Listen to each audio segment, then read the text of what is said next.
സംസ്ഥാന ജലഗതാഗത വകുപ്പിന്റെ പേരുള്ള ഊഷ്മളമായ സ്വാഗതം ആശംസിക്കുകയാണ്. എല്ലാവരും കൈയടിച്ച് നമ്മുടെ യാത്രയുടെ കൂടെയാണ്. അതെ,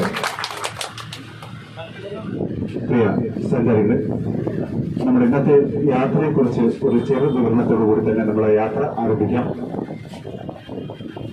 ഏതാണ്ട് 1957 ഓഗസ്റ്റ് മാസം 17-ാം തീയതി ദിവാൻ രാജാ കേശവദാസ് വിഭാവനം ചെയ്ത ആലപ്പുഴയിലെ ചെറു തുറമുഖ പട്ടണത്തിന്റെ ഹൃദയ ഭാഗമായ വടൈക്കനാൽ നിന്നും ആരംഭിക്കുന്ന നമ്മുടെ യാത്ര ഏകദേശം 5 മിനിറ്റോളം പിന്നിടുമ്പോൾ ഓണത്തരപ്പിലെ ഒളിമ്പിക്സ് എന്നറിയപ്പെടുന്ന നെഹ്റു ട്രോഫി ബോട്ട് റേസ് നടക്കുന്ന പുന്നമട കായലിൽ എത്തിച്ചേരുകയും പുന്നമട കായലിന്റെ ദൃശ്യ മനോഹാരിത ആവോളം ആസ്വദിച്ച് ഏകദേശം അരമണിക്കൂർ പിന്നിടുമ്പോൾ സായി എന്ന ചുരുക്കപ്പേരിൽ അറിയപ്പെടുന്ന സ്പോർട്സ് അതോറിറ്റി ഓഫ് ഇന്ത്യയുടെ പ്രധാന ജലകായിക പരിശീലന കേന്ദ്രവും പിന്നിട്ട് നമ്മുടെ ജലവാഹന